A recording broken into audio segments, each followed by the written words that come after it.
And whenever you're ready. Okay. Good morning. Thank you all for being in attendance this morning for the NIAA Membership Committee meeting. I will call this meeting to order at 9:02 and start off with roll call. If you could please just say here present as I go through the list. Ryan Au, John Glover,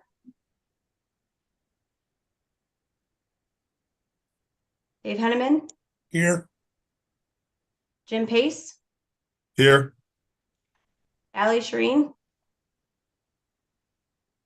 Jay Schroeder, Here. Dan Senger, Here. Roland Stallworth, Mike Strong, Here. Doug Wilbur, Here. Chris Zuno, myself, Kate Segroy, Timothy Jackson, Here. and Paul Anderson. Here. All right. Moving on to item 3, public comment. This time provides an opportunity for citizens to address the committee about any matter not on the agenda. Items raised during this portion of the agenda cannot be deliberated or acted upon. Should a member of the public wish to speak on a matter not listed on the agenda, it is asked that said person please complete a green public comment card and submit it to the committee chair prior to the opening of this item. Members of the public who have submitted public comment by email will have their email read into the record. A limit of 3 minutes per person and or 5 minutes for the spokesperson of a particular group may be imposed. It is requested that comments be directed to the committee as a whole. Comments that are determined to be irrelevant, repetitious, offensive, inflammatory, willfully disruptive, or deemed to be personal attacks will not be permitted. It is my understanding we have several in the office today, so we will start off. If you could just let us know who you are, and if you're representing a school or yourself, and I will start the time as soon as you begin. Okay, for the record, my name is Rochelle Tisdale. I'm the principal at Oasis Academy High School. And I felt compelled to come today because of a number of parents and coaches that have reached out to me. So please know that I respect and understand the difficult job that high school officials have to referee a fair and competitive game for our student athletes. However, after our recent basketball game, I wanted to express some concern about the level of officiating our students were subjected to. The game became aggressive and extremely unsafe for the student athletes. Both parents and coaches have reached out with worries about athlete safety during competitions, and I feel compelled to speak on their behalf. It is crucial that officials maintain strict control over games to ensure they do not escalate into dangerous situations like the game we experienced this past week. Proper officiating is vital for preventing injuries and maintaining a positive sports environment. When games become overly aggressive or out of control, it can lead to serious consequences, including concussions and other injuries. We would urge the NIAA to, 1, provide additional training for officials on game management and de-escalation techniques. 2, implement stricter guidelines for officials to intervene early when games show signs of becoming overly aggressive. 3, establish clear protocols for stopping play when athlete safety is at risk. 4, educate coaches and parents on the importance of supporting officials' decisions to maintain game safety. By taking these steps, we can work together to create a safer and more positive environment for our student athletes participating in the NIAA's sanctioned events. Thank you for your attention to this important matter. Thank you, Ms. Tisdale. We have another one. One more. Two more. Two more. She can't get off the hook. All right, good morning. If you could just state your name for the record, and then I'll start your time. Good morning. My name's Katrina Lacka, and I'm the assistant volleyball coach for Oasis Academy, but I'm here today to talk to you as a parent. My 2 older girls play varsity basketball for Oasis, and we just finished our regular season this past weekend. It was a close, hard-played game that ended in a brawl. At the beginning of the season, our coach told us there were going to be many new officials hired, and we're going to probably witness a steep learning curve in some cases, and to be patient. I have never been a parent who yells at referees. I have taught my daughters to never talk back to an official or lose their temper over a questionable call. My girls play the game because they love the game. Anyone who knows them will tell you they can handle themselves in a physical game, and they're not the kinds of kids who complain about a little contact. What they experienced on the court this year and what we as parents have helplessly watched from the stands was more than should be allowed. Game after game, we watched our girls get beat up with no interference from officials. And I'm not talking about one-sided reffing, I'm talking about a complete lack of it. Don't get me wrong, we had some games with great officials. They called fouls, they kept the game clean. And some of those games we won, but honestly, most of those we lost. And we always left the gym after those games saying, thank goodness for good refs. Allowing or preventing games from devolving into rugby matches is a responsibility that lies on the shoulders of the officials. Coaches want to win, players will go as far as they are allowed to gain the advantage, and parents will always stand up and yell when they see their child hit the gym floor with enough force to bloody their nose and have the official jog by as if the hit had never occurred. Now, did my daughter deserve the intentional foul she received for shoving a girl this weekend? Absolutely. Did the girl who then ran across the court and tackled her deserve hers? 100%. But could all of this ugliness have been avoided if officials had kept the game in check? 100%. There needs to be some kind of accountability for officials. Better training, pairing new ones with more experience, or just a better way for coaches to report on actions, both good and bad, needs to be implemented. It's my opinion these men and women have one job on that court, and that's to keep these kids, both the girls and the boys teams, from purposely hurting each other. Just call the fouls, keep the game clean. My youngest daughter will enter high school next year, and if I'm lucky, I'll get to see all three of my kids play on the court together for the first time since we started first grade basketball 10 years ago. I'm here to ask you to keep them safe, all of them safe. Give us officials that will do the job you're paying them for. Keep our kids playing the game. Thank you. Thank you. I'm so proud. I'm the last one. All right, if you'll just say your name for the record and I'll start your time. I'm Amanda Larson. I'm the athletic director at Oasis and also the girls basketball coach. I understand this meeting probably isn't the best place to speak on this, but because of recent events that just happened, we feel it's important to bring this attention, and I will be writing a letter and I will be submitting video proof so things can change. But as an administrator and as a coach, it's extremely frustrating to see game after game girls being beaten up and getting intentional fouls and the officials doing nothing about it. And when I ask why fouls aren't being called, and I'm given reasons like, well, that wasn't a shooting foul. Well, that wasn't a game-changing foul. Well, I didn't call the foul on your girl, so it evens out. That doesn't seem right to me. I'm one that will argue with officials, but not because they're missing travels or they're missing double dribbles. I want the game called fairly and I want it called safely. And when I'm given reasons like, well, it wasn't a shooting foul when my girl gets shoved to the ground and gets a bloody nose, that doesn't seem right to me. A foul is a foul, okay?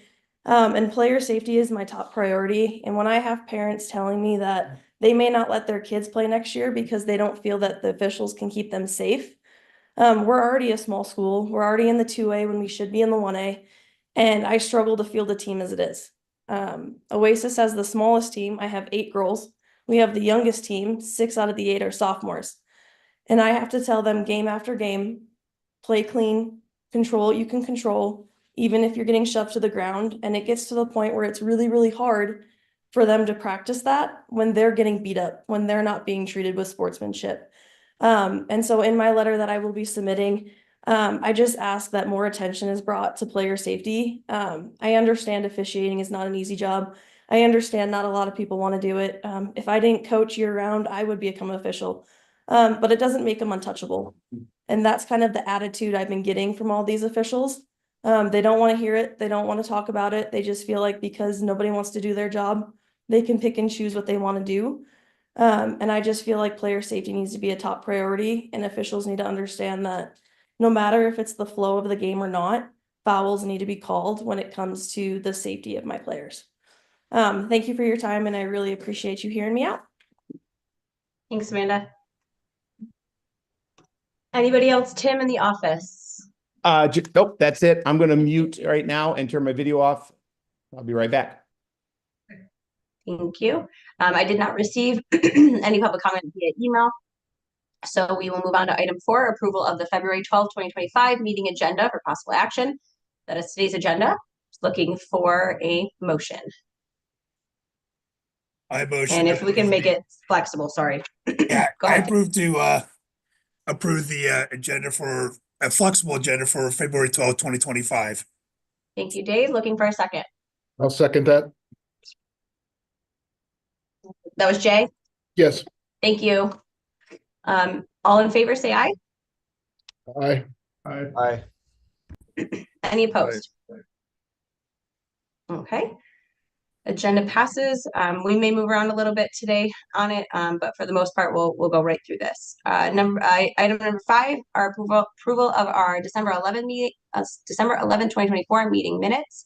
You will find those, and I apologize on not having the numbers on these pages, but page 5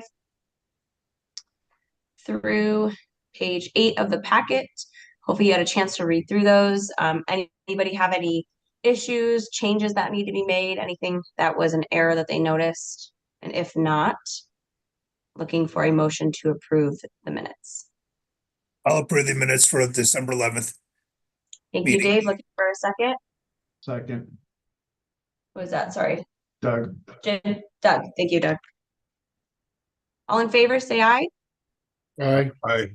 Any Aye. opposed? Aye. All right, that passes. Moving on to item 6. So our last meeting, we skipped over really looking at our regulations for membership as we wanted to bring back some updated language. So what we're going to do is go through 200 through 216, which are our membership regulations. I've made some adjustments to them and reorganized some of the language in there, as well as added some of our new language for the definition of teams and what that really means for membership, since that's where we felt it most made sense, was to put that within our membership regulations. And then item, that should be B, 6B, I'm not sure how that happened. The new regulation regarding maintaining membership, we'll talk about that at the end if we still feel like our current regulations don't fall within what we feel we need to address the maintenance of membership, keeping up on your teams and things of that nature. So we'll talk about that after we review all of those regulations. So if you will go down to starting on page 9, this is NAC 385B.200. This is submitting an application for both our public schools and affiliate schools. And so this is public, not charter public, just our, generally zoned public schools. And the only language I added here was reference to Regulation 202. And that just basically is referencing, as we get there, our charter private schools. Since charter schools are also public, I had to include except as otherwise provided in 202, since they are also public schools. I want to reference that that's the regulation they'll follow for applying to be a member. The rest of this is pretty much the same as we had it. It just goes over the process if you're an affiliate school, so meaning that you're out of the state of Nevada, or if you're a public school within the state of Nevada outside of charters.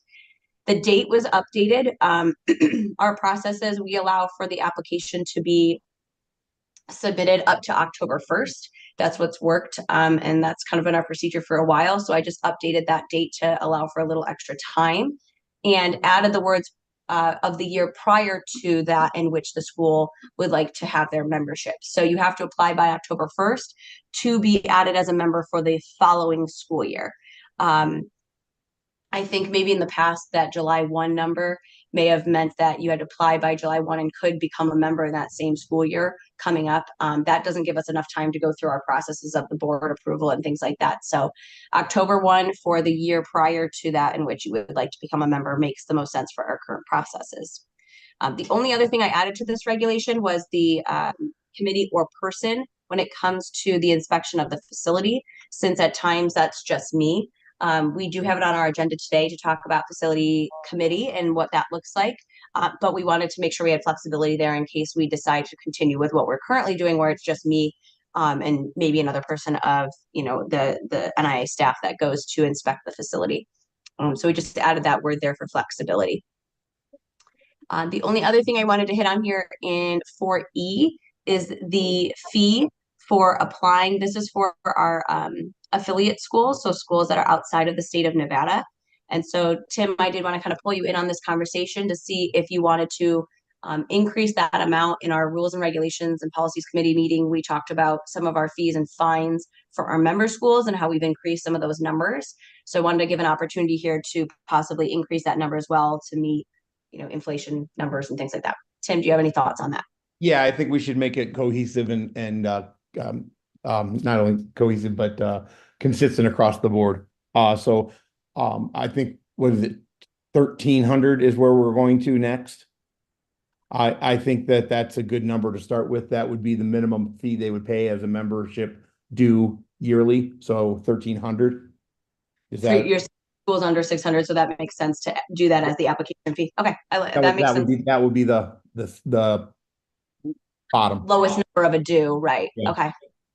Okay, so just kind of opening that up for conversation. So a possible change to the 850 for the application of our affiliate schools outside of the state of Nevada to 1,300, which would match our minimum amount for dues for our smaller schools, smaller than 600 that we currently have, that we just adjusted. And then just the small changes to the dates here in person. Any thoughts on any of this for 200?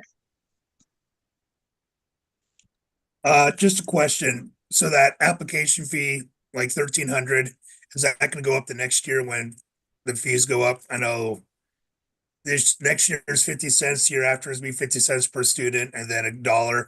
So we gonna put that wording?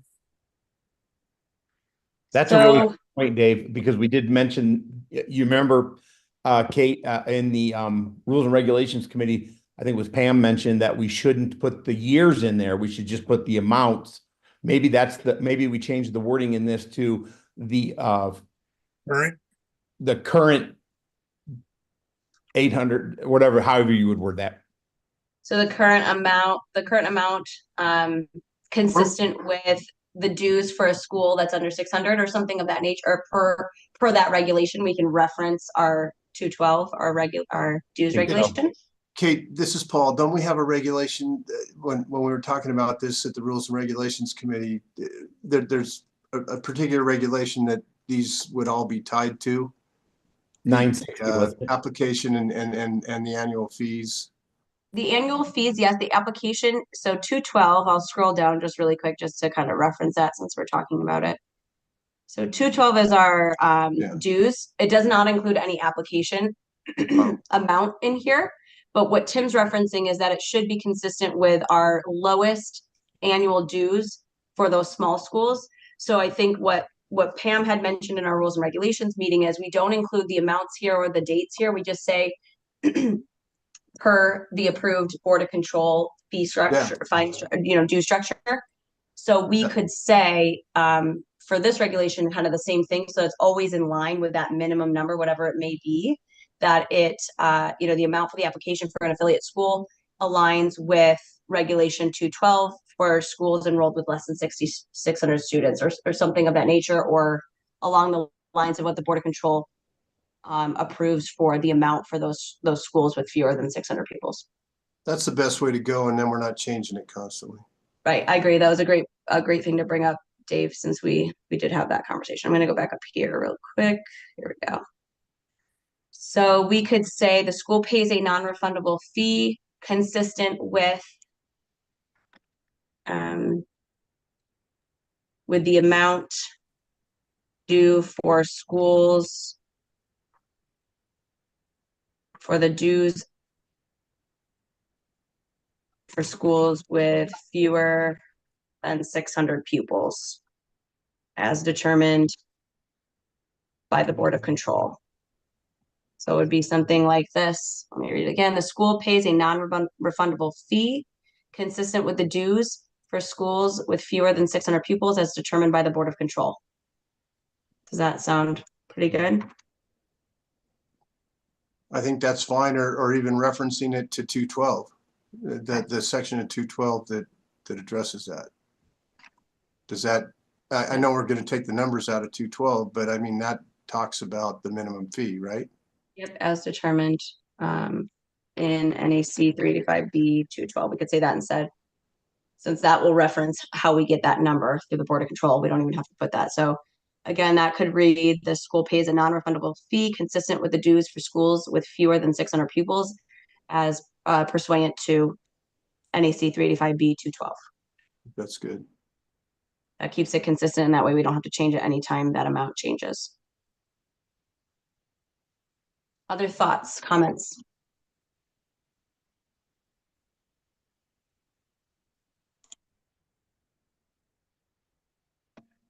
Okay, at this point, that and I'll kind of reference 212 again, we did move forward in the Rules and Regulations and Policies Committee with new updated language to send forward to the Board of Control.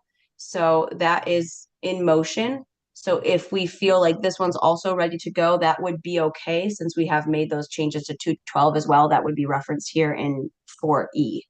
So looking for a motion if we want to move forward with these changes to bring them to a workshop in the Board of Control.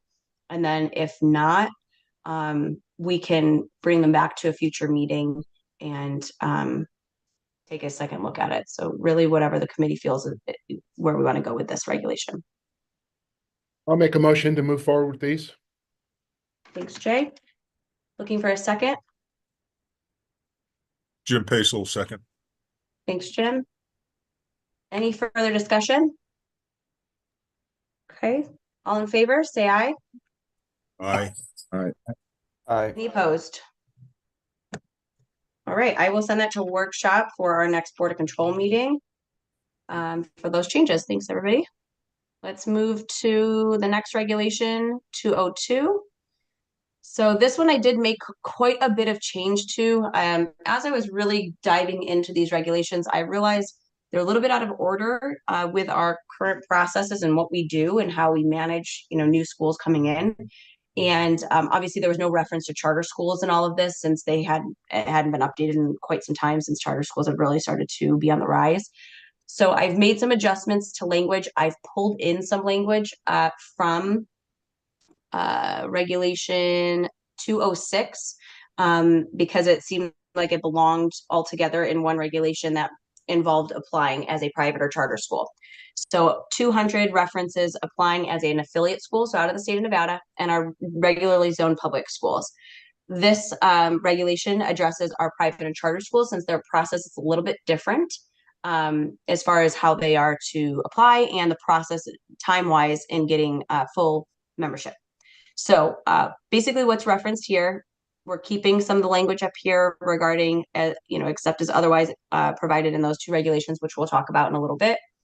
Any private or charter high school, and then I took out the enrollment of less than 500, since that doesn't apply. You can apply as a private or charter with whatever size that you are. May apply for membership by submitting, instead of a written request, we're stating that it's an application. We have an actual application versus just like, hey, I'm requesting to be in the association. We have an application for them to complete. And then I pulled this language from later regulations. So this is language we already have in there. I've just pulled it into this regulation. So the application must be submitted on the form that's approved by the association. And then that same date, October 1 is our deadline. So it needs to be not later than October 1 of the year prior to that in which the school applies for membership in the association. So if you would like to become an associate member for the following school year, you have to get it in by October 1. In addition to the provisions of subsection 1, an applicant must submit together with the application a letter setting forth the reasons for submitting the application. Again, this language has already been in our regulations. I've just pulled it from 206 to be in here. Here's where I updated the language a bit for our charters, since Dave brought this up, I think, the last time we met. In C, where we have the governing body of the school, it could also be specifically the state charter authority, whichever is relevant to the type of school we're talking about. The principal administrative head, that stuff has already been in our regulation. So just keeping that language there.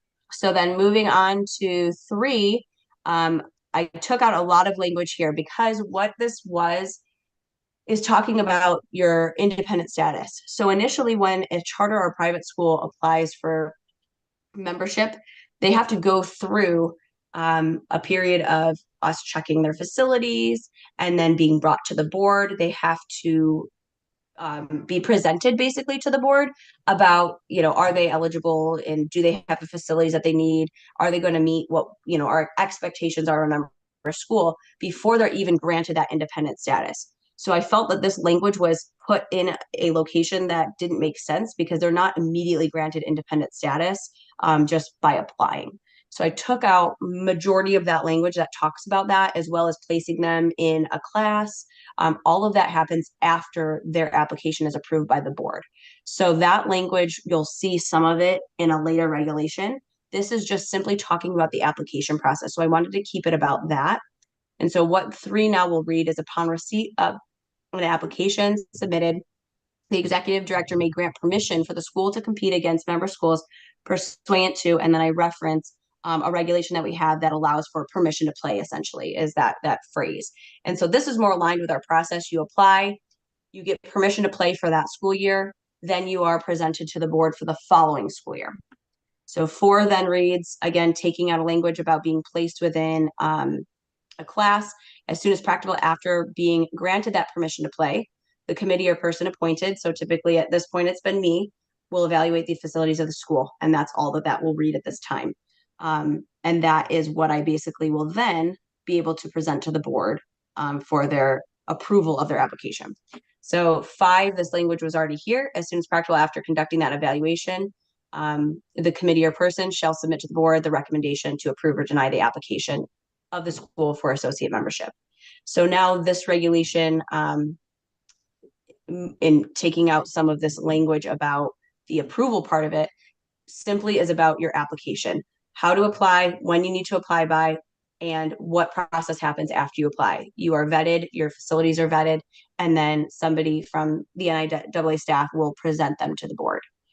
So before we do any movement or motion with this regulation, I'll take some questions, but I want to read through 208 in the other regulation that really ties in with the application part so that you can see how those two fit together with the application and then the approval process. But any questions on some of those changes I made to this regulation in making it just about the application?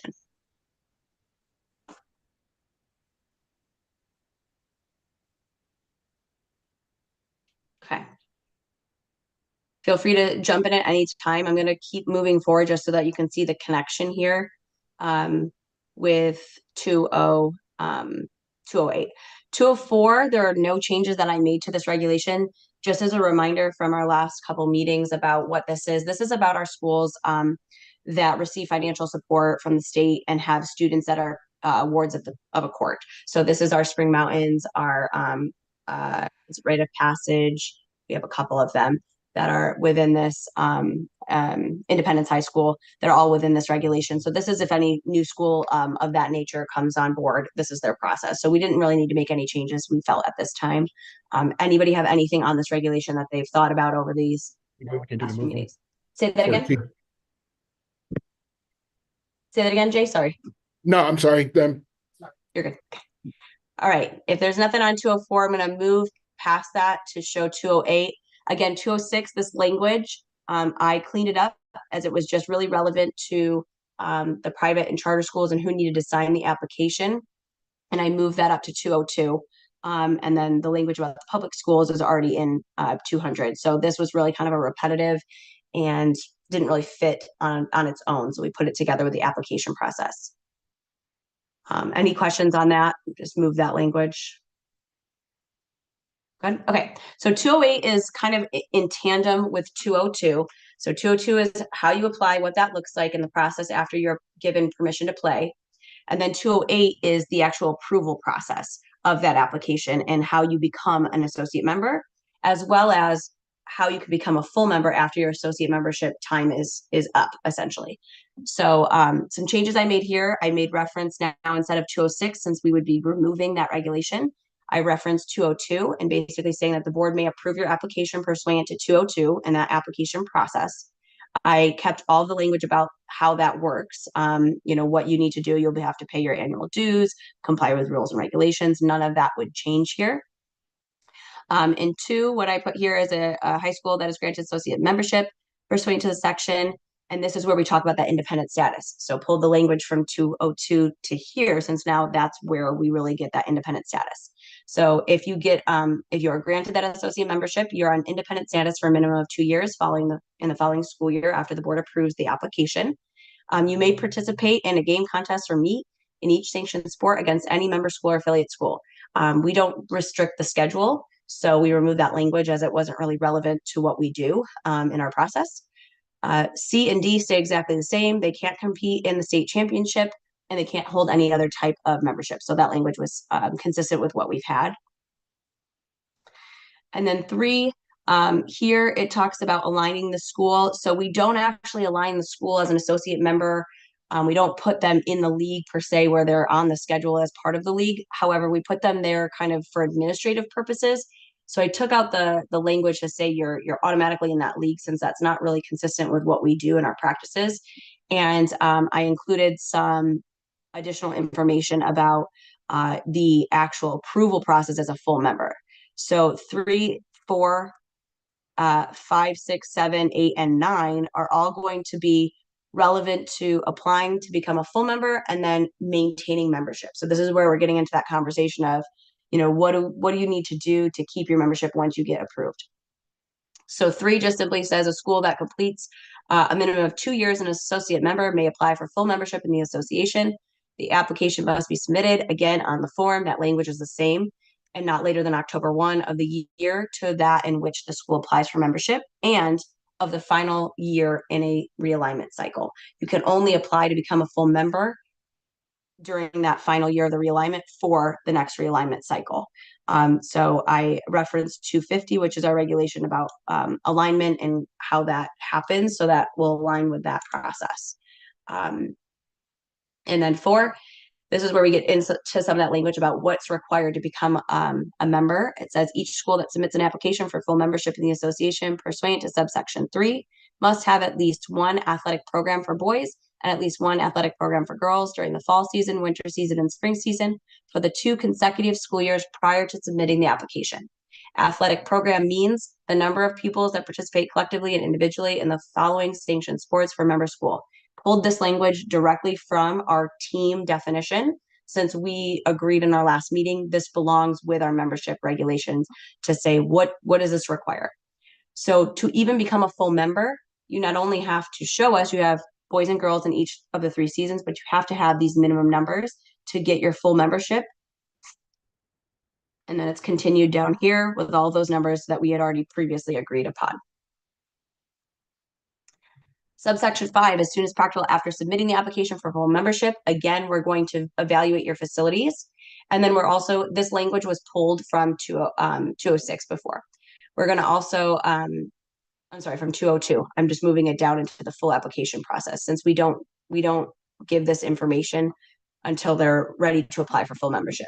So we want to know the extent to which the school has complied with the schedule. Are they canceling games? Are they committed to their schedule?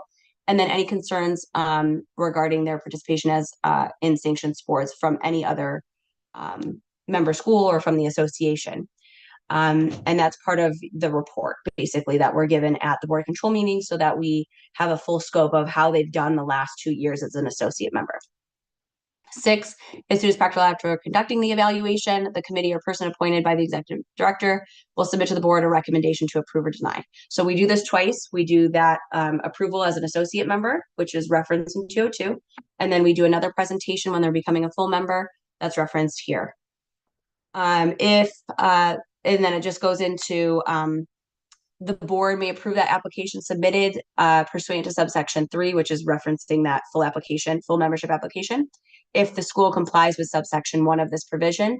So that's just going back and referencing that they also need to be following the signatures of and the application fee, the annual dues, the policies of the association, and then that the board determines if they are going to grant them that. So that's just kind of referencing back what they need to actually get their approval.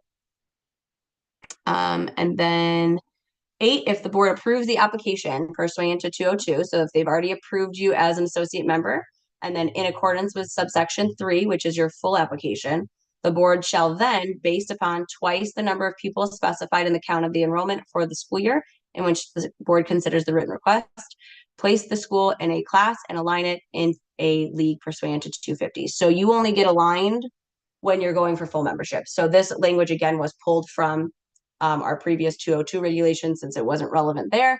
You only get aligned when you're a full member. So we added it to this regulation. The only other change I would say, because I pulled that language, we've been using, instead of the written request, consider the application. I would change that just so that it's consistent with where we say application. And then 9, last thing here is once school is approved as a full member of, this is new language. The rest of this has been language in other regulations. It's just kind of reorganizing it. 9 is new language. This is related to the maintenance piece. So once a school is approved as a full member of the association pursuant to this section, the school must comply with subsection 4 during each year of membership. If a school fails to comply with the minimum requirements for boys and girls athletic programs, the school's membership status may be subject to penalties as outlined in NAC 385B.960. 960 is our sanction probation regulation that basically says if you don't comply with one of our regulations, you could be in violation, and there are penalties to that. So what this means is, if we go back up to subsection 4, that is this regulation that talks about the minimum requirements for your teams. Okay. So subsection 9 is basically saying that once you get your full membership, you have to continuously every year meet this requirement. 1 boys, 1 girls for fall, winter, and spring with these numbers. Okay. So that doesn't mean you can't have a cross country team with fewer, but you have to have at least one other fall team that has a full team. So if you have a football team, an 11-man football team with 11 players, and also have a small cross country boys team of 2, you're still in compliance because you have 1 full team. Okay. So I know that was a lot. What I can say is the majority of this language was already within these regulations. It's just moved to make more sense so that we now have 2 very concise and clean regulations about applying as an associate member, becoming an associate member, and becoming a full member in this regulation. So that all being said, any questions, comments, anything you want me to review again in 208 or 202, since those 2 are very closely related? Kate, I have a question. This is Michael Strong, Prenegate Valley. Do we need to have any language regarding single gender schools not having to have to complete the girls or the boys part? That might be a good point. I don't think we have anything in our regulations that say anything about those schools that only have 1. And I know typically there are provisional type schools, but even in that regulation, it doesn't specify. That's a good point. Paul, do you feel that's necessary to just put a caveat in there, I guess we could, it seems to me common sense would prevail on that. Yeah. If it's single gender, then it's, one team per per sport for that season gender? in that particular gender of sport. But, if you wanted to add it, it could certainly go in. Yeah, and I don't think we should put it in the provisional if we do, just because there might be a new school that comes out, a private school that's only, for females or males or whatever. So I think if we were to add it, it should be within subsection 4, or this section in general, maybe a separate subsection.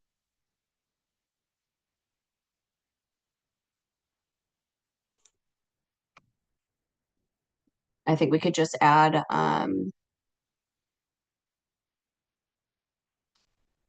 we could even maybe just add to this to say maybe after the sentence that says a boy, 1 for boys and at least 1 for girls. Maybe even comma, the exception being schools with only 1 gender. Does that make sense?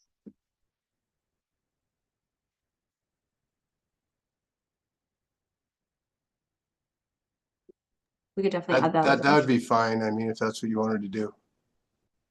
Yeah, it's worth putting, since we do have some schools that fall into that, and we could have future schools that fall into that category too. Anything else? Other comments, thoughts on any of this? Again, I know it's a lot of words. I have one more question. Yeah. And this is just so I understand a little bit better. So in 202, it was talking about once the application's received, then the executive director could give them the opportunity, the permission to play. Yep. But then they would still go through the 2 years of independent status afterwards, correct? Yes. So it just allows them to start getting more games quicker, is what I'm understanding. Okay. Yeah, because we don't allow them to become a member until the following year. They could be applying they could technically be applying, in the summer or something of that year and then have to wait a whole another school year.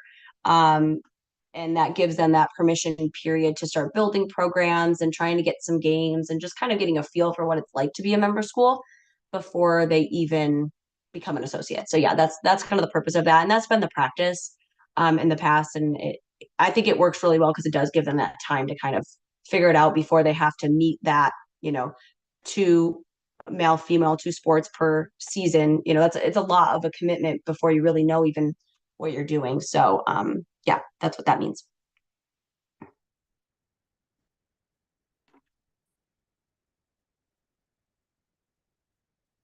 Okay, anything else on 202 and 208?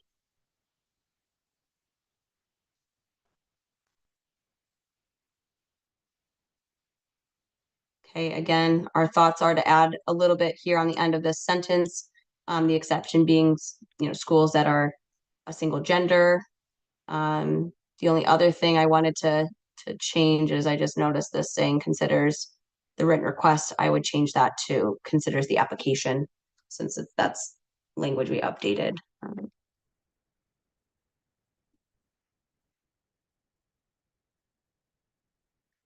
All right, at this point, if we feel that this is ready to bring forth to the board for them to review 202 specifically and to the changes in 202 and 208, kind of want to make a joint motion if possible, just because they are very closely related and reference one another. So if we're not going to approve either, or it should be either or both if we're going to move forward with either of these regulations. So just wanted to get a thought on that if we feel like it's ready for a motion. If not, we can bring it back with all the language, review it again if you want.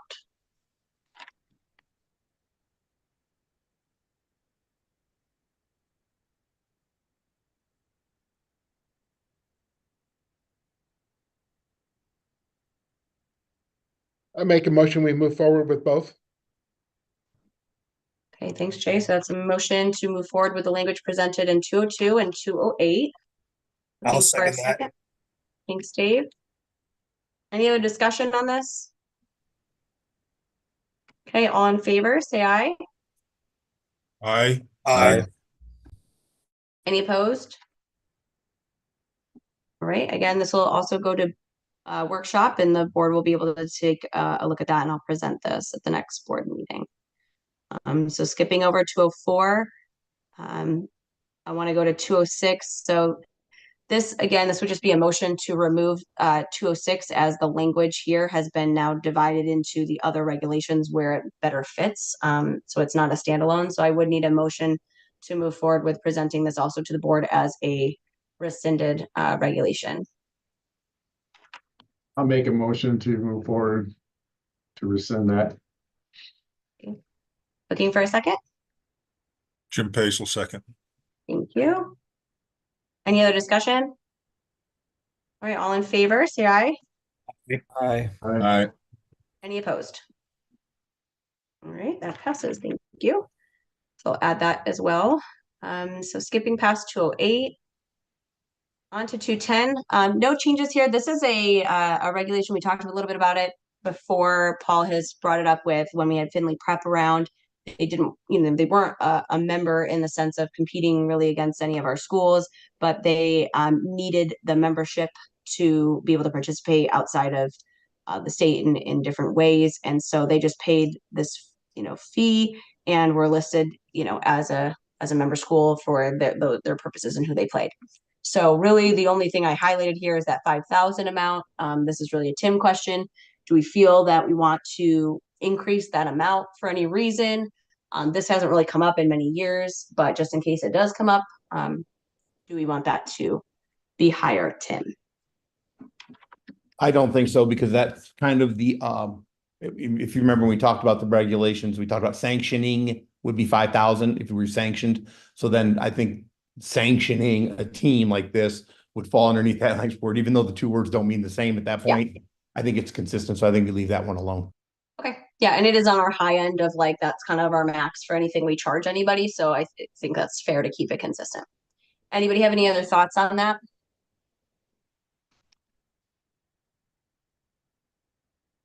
All right, so we will just move on if we don't have any changes to this regulation and nobody has any thoughts on making changes. We'll just move on to the next. So this regulation 212, like I mentioned in our rules, regulations, and policies committee, this regulation we did bring to them since this originally was brought up at the Board of Control, that this was what the board has approved as our updated numbers for our school dues moving forward in the next 3 school years.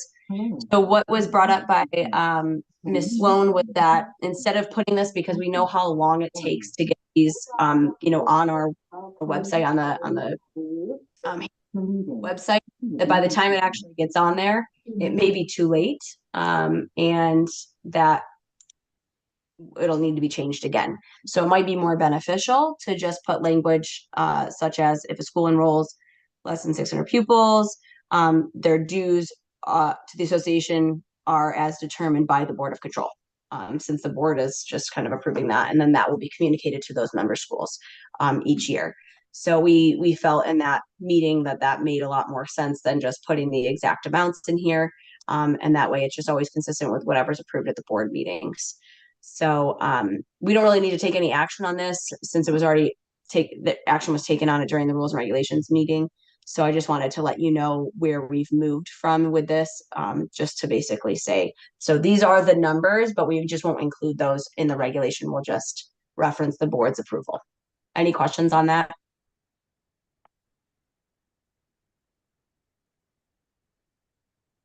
All right, move off of 212. 214, again, this is a regulation where we don't really need a lot of changes. This is really just if a school withdraws their membership and then wants to be reinstated, what that process looks like. And part of that fee part there that I highlighted is just because we've talked about the increase in fee. So again, I would think that in this regulation, we would want to go back just like we did with 200 and say, you know, that if we wanted to up this, since it's the same kind of, you know, fee there, that it would be consistent with the dues for schools with fewer than 600 pupils pursuant to NAC 385B 212. That would be my suggestion versus putting an actual number there. So we want to get your thoughts on that.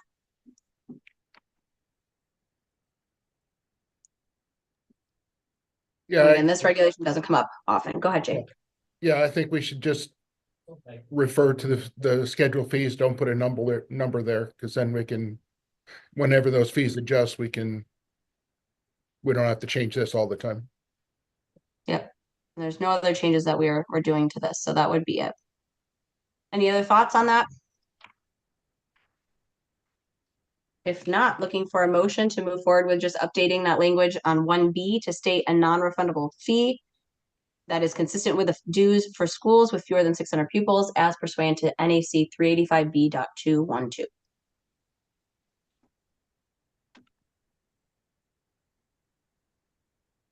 I'll motion that. Thank you, Dave. Looking for a second. I'll second. Thanks, Jay. Any other discussion? All in favor, say aye. Aye. Opposed. All right, we will move forward with making that small adjustment there to 214. Last 216, again, no changes here that I suggested. Paul and I talked about this one. This is really just if there's any issue with an affiliate school. Again, these are schools outside of the state of Nevada, what that process looks like.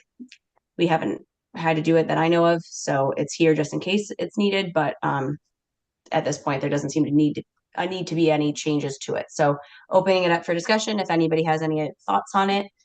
Otherwise, we'll move forward off of this regulation.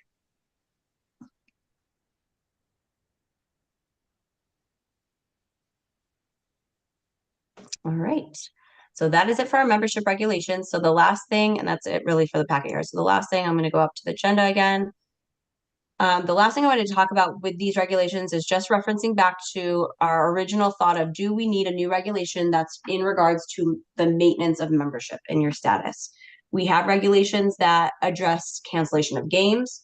We have updated that to say, you know, here's the penalty if you're, you know, canceling games, which is one of our issues in membership. We've also added that language for your minimum number of teams so that we're keeping from year to year, you have to keep those and female for each of the 3 seasons with those minimum numbers to keep your membership without it being, possibly jeopardized. And so I think at this point, we've hit a lot of the main issues we've been having with the maintenance of membership, but I wanted to open that back up to conversation to feel if there's anything else we want to add to any of these current regulations, or if we still feel we need maybe something else.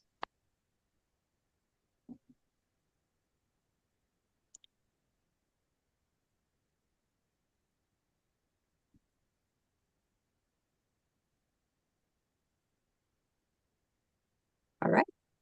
We feel like we're good and those changes we've made, it covers, what we've talked about here, then I will send those ones that we did make the changes to the board and have them review and go over all the work we've done on this. I appreciate all of your help in getting this done. I think it's important. It's definitely topics that we continue to hear come up. So I think this will help to curb some of those issues that we've seen in the membership. So moving on to item 7.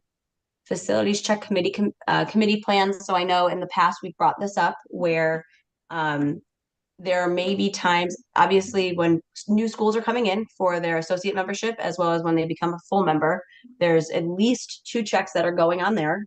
Typically right now it's been myself and maybe one, if it's a Southern Nevada school, sometimes we bring in somebody from CCSD to kind of help with have a second set of eyes, or another member of the NIAA staff.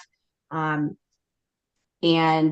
that's great that, it's just me doing it, but I think it is probably beneficial to have at least another couple set of eyes for both the facility checks when new schools are coming on, as well as when we're doing our renewal each year and we get any information about a school saying there's been changes to their facility, having that same committee going out to just really re-vet their facility and make sure it still meets our standards, since we don't have something in process for that. So that'll be definitely interesting to see how that looks going into next year when everyone does their renewals, how many facility changes that we have, because it could be quite a bit. I know a lot of the schools in Clark County School District are getting new fields for baseball, softball, things like that. So, do we need to go vet every single one of those? And we kind of have to talk through what that plan looks like, and how many and who wants to be on that committee and things like that. So opening that up for conversation, want to see where our thoughts are at with this committee idea.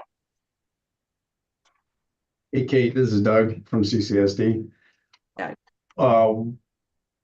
I personally believe that when it comes to doing these facility inspections for new schools that are applying to become members, that it should really be members of the NIAA, because there could be some conflict of interest, or if, like, say there's a member from, like, just use myself, CCSD goes out and inspects a school and then there becomes an issue, they could turn around and say, well, it was inspected by one of your own people. Now all of a sudden you have an issue with that. That I could see kind of being a little bit of a concern. Okay. Moving forward, just my 2 cents.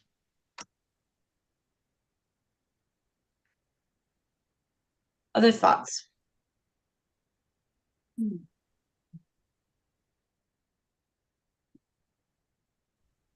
Do we have, Kate? I do hear we you. have- Do we have something in writing that they sign with regards to, we're gonna have a tennis courts built by next year and that? I know that I've seen some of your reports in the past when you made them, and I appreciate the work that you've done on that, because I think that's one of the areas that since you've been hired that we've really made some advancements as far as information that's coming from schools that are applying. So I definitely applaud you on that.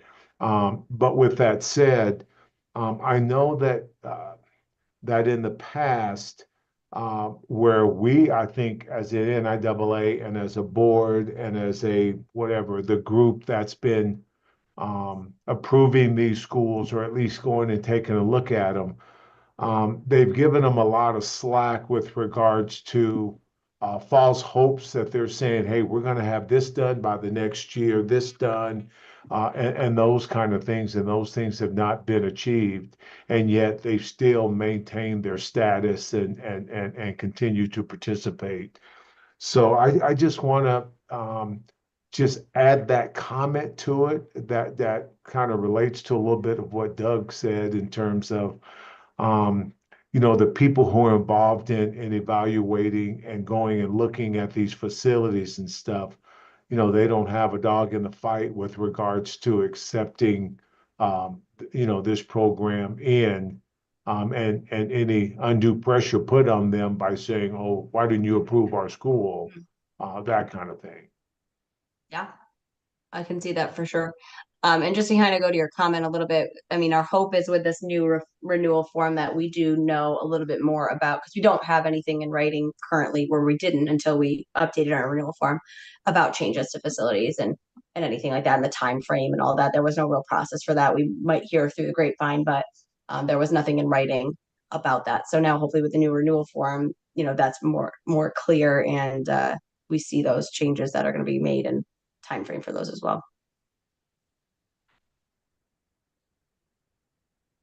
Kate, I have a Yeah. question, comment. I know in the past, like even like in the 1A, maybe when Jamie Malloy was still like at Indian Springs, which a while ago, but I want to say that when he was the league liaison for the South, that he was maybe going to a lot of those facilities to checks with Bobby Northridge, maybe.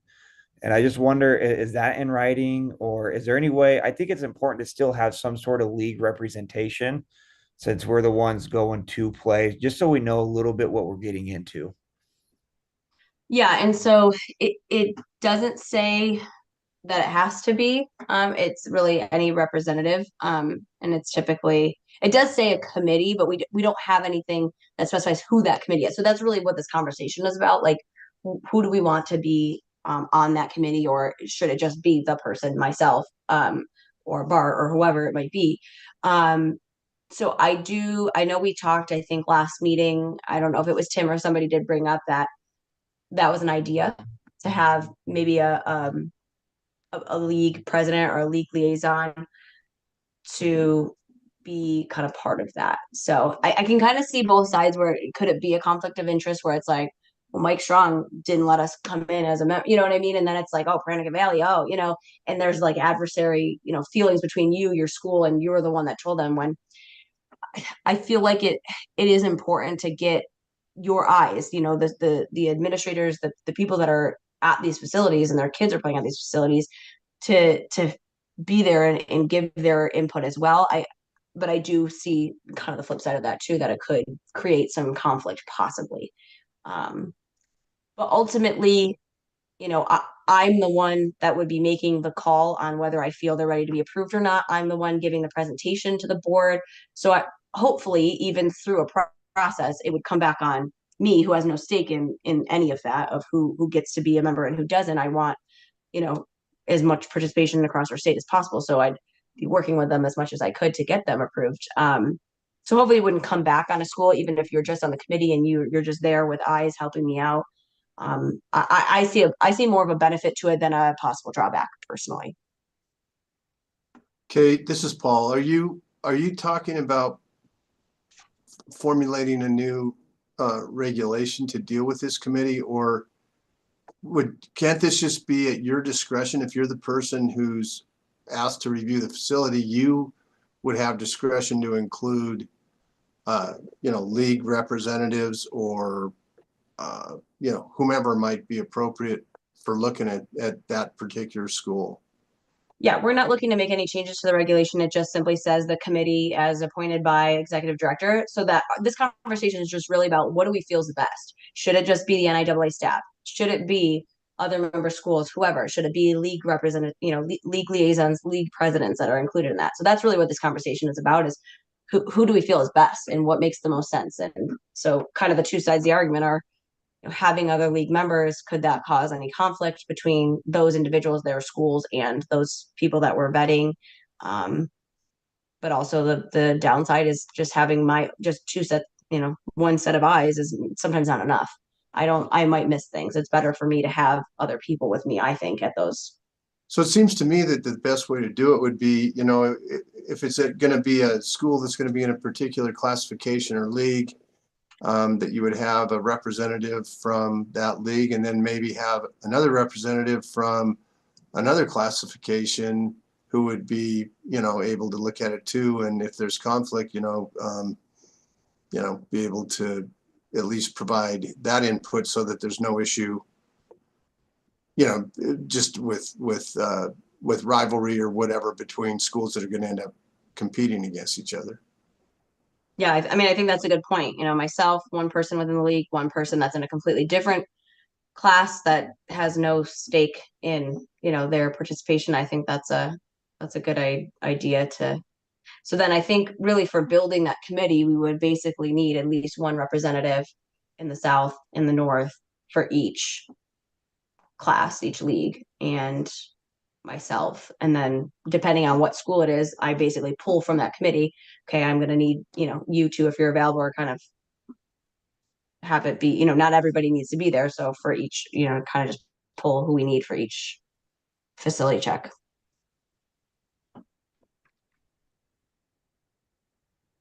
Any other thoughts on that?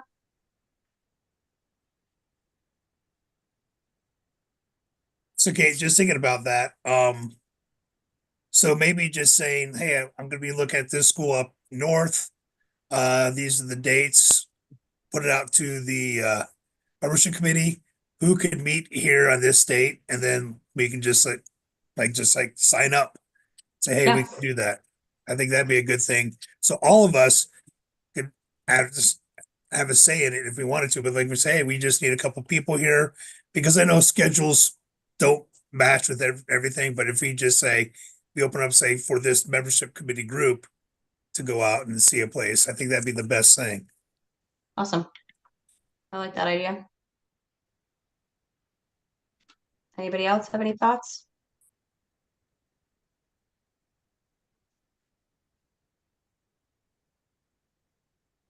Okay, well, I think at this point, my personal suggestion in this is I would love to have at least one, if not two other people. I think the idea of kind of keeping it within this committee, if we have the right representation, which I think we pretty much have a little bit of everything from all over the state in different leagues and classes. As new members come in and I need to do those facility checks, I'll kind of float it out to the committee. If I can get a couple people to come with me, one hopefully within that class, one not. And then if need be, we can always go outside of this group to maybe league liaisons to the board or league presidents, if we can't get the right representation from our own committee, if that makes sense. Anything else on this? All right, well, that's gonna be my plan moving forward. I appreciate your help in kind of talking through that. And moving on to item 8, coaching badge verification process. This came up as, I believe, a public comment at Board of Control. So I wanted to bring it to our committee as it's something that's relevant in some ways to membership. We had some comment basically that it's hard sometimes to know, you know, who's the coaching staff when, you know, schools are coming to you, and who are parents, and who's really supposed to be out there, who's supposed to be on the sideline. We don't currently have really any sort of NIAA badging system for the coaches or verification process. So one of our biggest issues is getting people compliant on final forms, getting our coaches fully clear on final forms. So my thought in this is, and I have to really think logistically of how this would work, but basically that coaches are awarded some sort of badge or some sort of clearance through final forms once they're fully cleared, and they have to present that, wear that, whatever that may be, at all NIAA sanctioned events. That way we know that's a cleared coach. You know, we have like our big districts like CCSD has their own CCSD badge. That doesn't necessarily mean that coach has taken the courses, but at least, you know, we know that they were vetted in some way through the district up until a certain point. So there's some things that are out there to kind of help us know who's supposed to be with your team and who's cleared and all that, but we don't have something consistent for the entire state through the NIAA. So this is just something I kind of wanted to throw out to the committee and see what thoughts that you had. It would definitely help with compliance with coaches being cleared, because I can tell you right now, the Wrestling Association has been great with getting, you know, a list of coaches that are cleared and can be down on the mats for wrestling and requiring them to have a badge and everything to do that.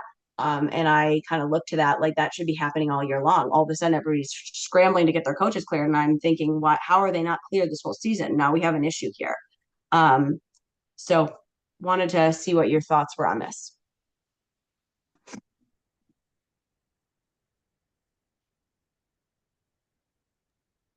So, okay, so what you're saying is that the NIAA will be producing these badges for all schools, or? See, that is the logistical part of it that is pretty much impossible.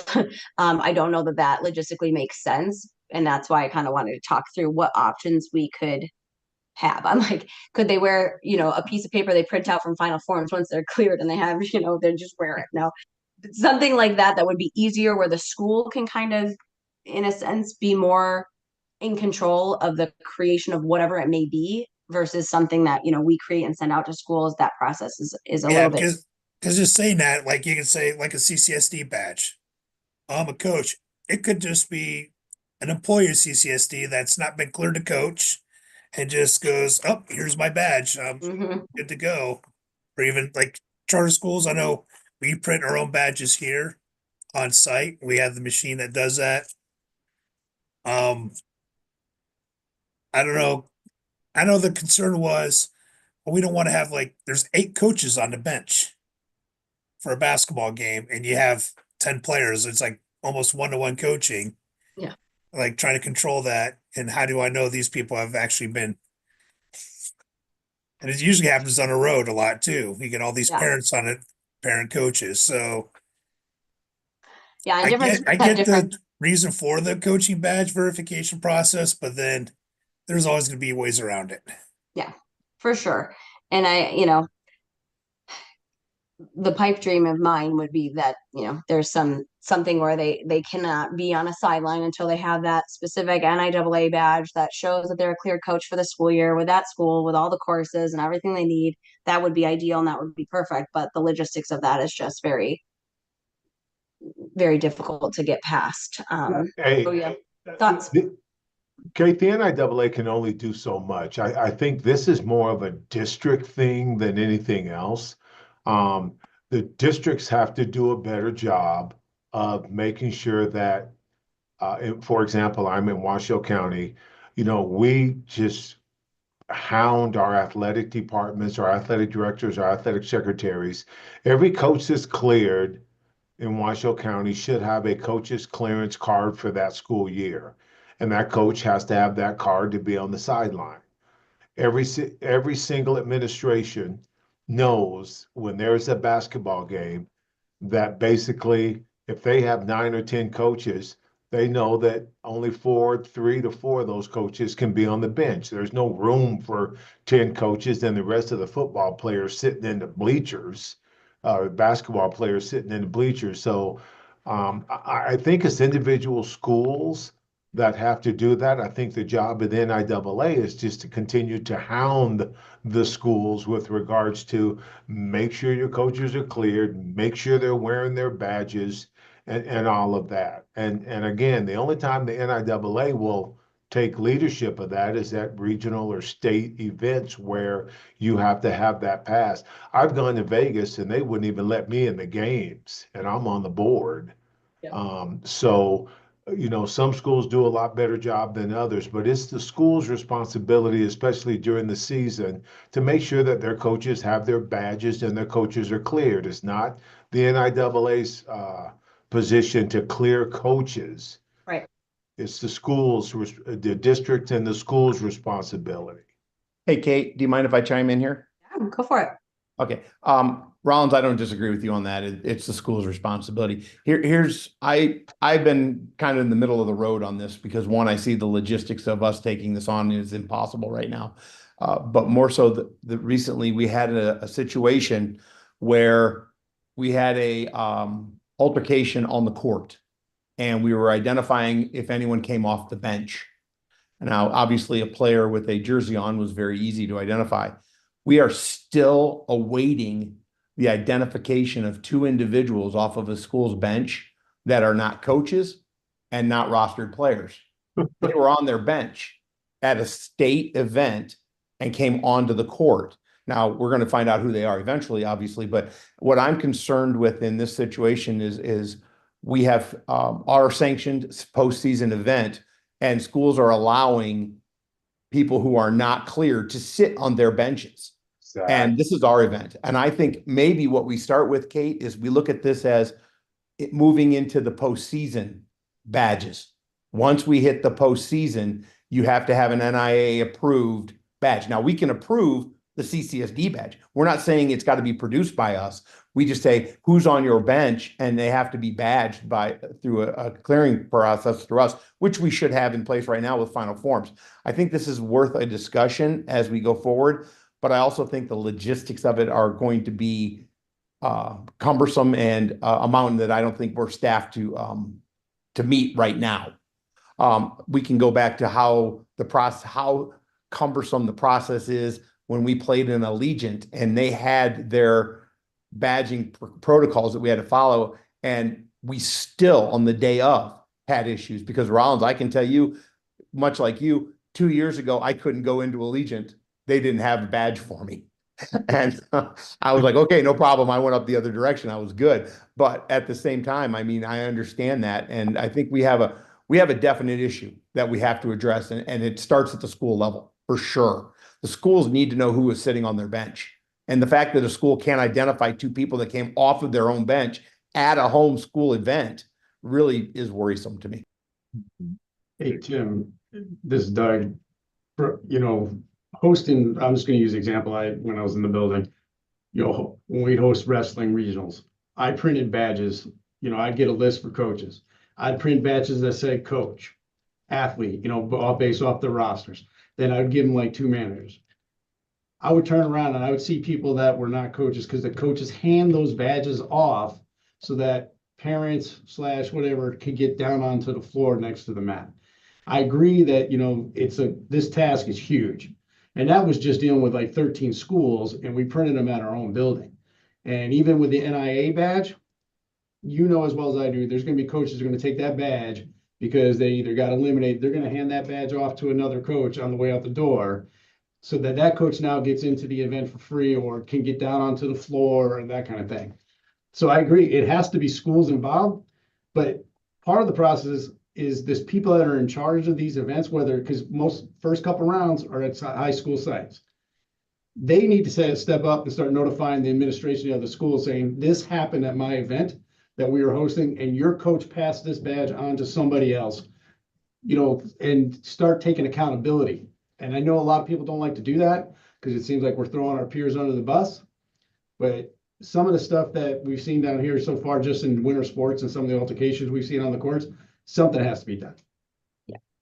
Agreed. I'm going to go back to state wrestling. State wrestling actually had the coaches' badges sitting there, and you had to provide an ID to get the badge. But once they put that badge on and walked away, there it went.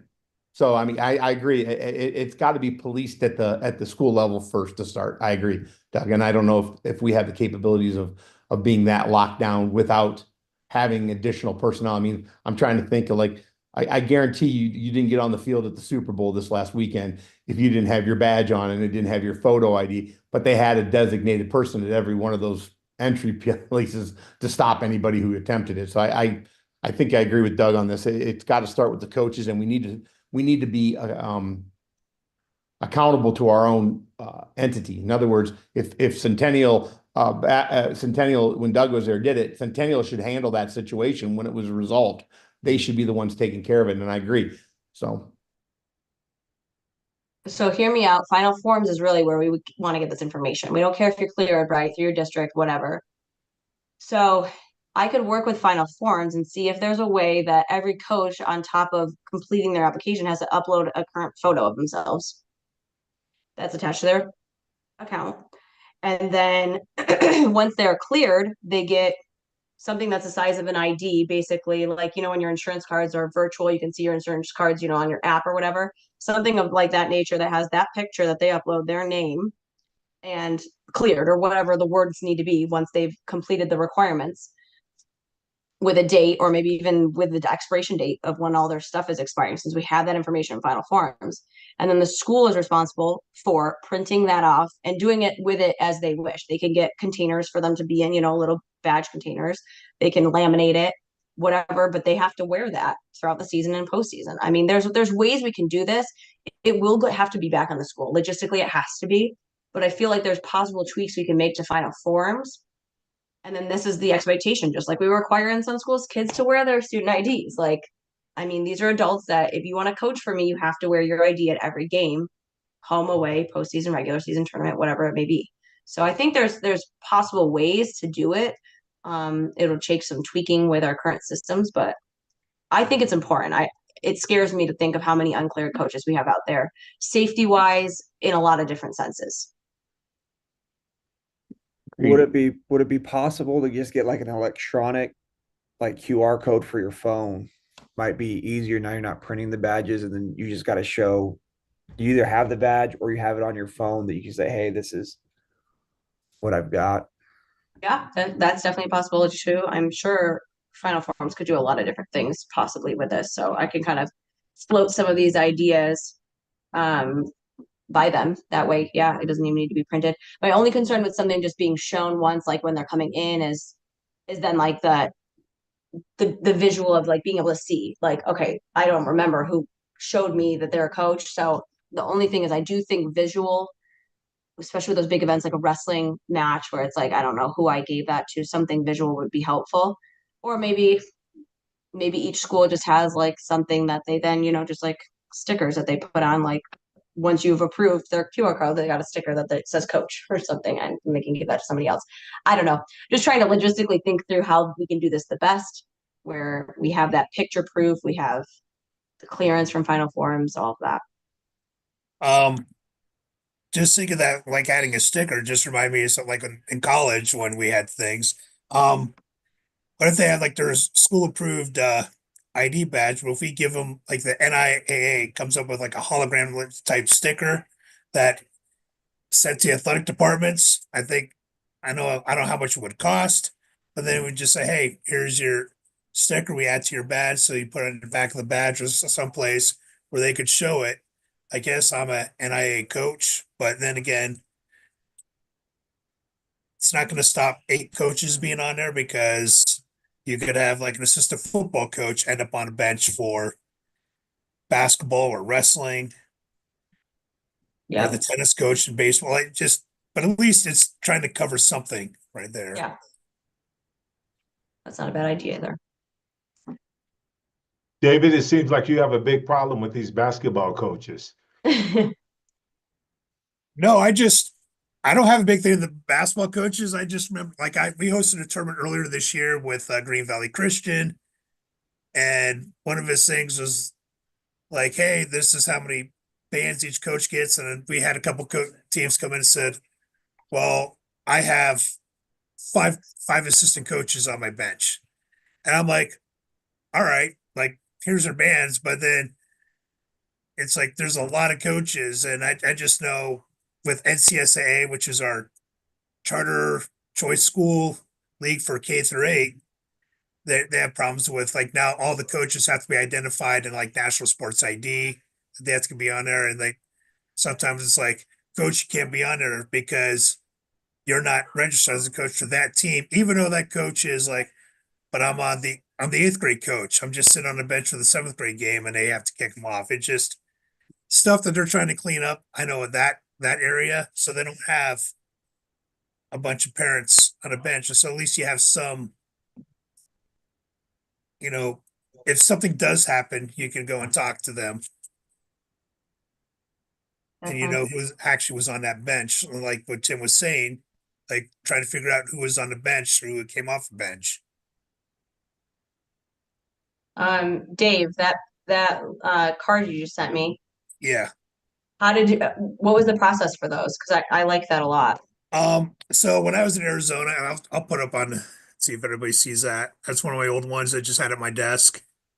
And it's kind of hologramish too, like on there. So what happened is each athletic department or each school would take headshots of all their coaches, and then they would send it to the AIA, and the AIA would then take the name, the school, and the sport that you were coaching, and they would produce the cards that way. And they send those out to every school, every coach that coached in the state. Yes. Yeah, we'd have to look at costs and logistics. And then I mean, that kind of like nice. like our NIAA cards that we get. because I noticed, I don't go off like Ron said, has some basketball coaches, but I do notice at 3A, when we host 3A girls basketball games, a lot of visiting fans from schools have the NIAA card themselves. Like, and one said, well, it's cheaper if I pay $50 for this instead of 60 for the CCSD one. Now I can go to all the games. That's just what one parent said to me. I won't say the school, but they said, yeah, it was just cheaper for me to pay $50 for this card instead of the $60 CCSD one, because half the schools in 3A or charter don't even accept the CCSD ones. Yeah. It's definitely some logistics on it. You know, I'm concerned with the number of coaching changes we have and then getting them a new card in time and then who's taking the card from them when a coaching change happens and, you know, all those things. I mean, there's a lot of different, you know, little intricacies to it, but it's definitely something to consider, something we need to kind of work through to see what the best option is. But I do think there's value in it for sure. So anybody else have any other thoughts?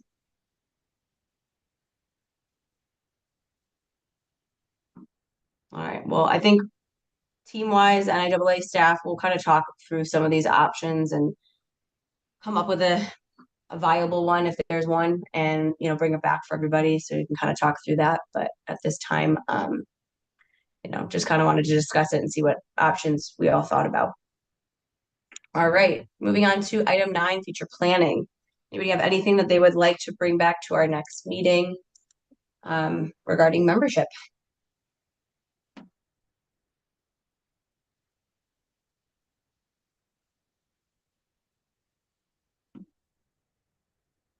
Going once, going twice. All right. Well, I will plan another meeting. I'm sure something will come up between now and then. I may not plan that meeting until after the Board of Control meeting because that's typically when some things come up. Since it doesn't really seem like we have much that's coming back, we've updated all the regulations that we need. We're in a really good place here. So I appreciate all the hard work that everybody's done since we started this, you know, hit the ground running really at the beginning of the school year. So great work. I appreciate you all. And I'll reach out at some point, probably for April, to have another kind of end of year meeting and see if anything else comes up between now and then. Moving on to 10, public comment. This time provides an opportunity for citizens to address the committee on any matter not on the agenda. Items raised during this portion of the agenda cannot be deliberated or acted upon. Should a member of the public wish to speak on a matter not listed on the agenda, it is asked that said person please complete a green public comment card and submit it to the committee chair prior to the opening of this item. A limit of 3 minutes per person and or 5 minutes for the spokesperson of a particular group may be imposed. It is requested that comments be directed to the committee as a whole. Comments that are determined to be irrelevant, repetitious, offensive, inflammatory, willfully disruptive, or deemed to be personal attacks will not be permitted. Tim, anybody there that would like to speak? No, we are now empty. All right, and I do not have anything that was sent to me. So we are moving to adjournment at 10:25. I appreciate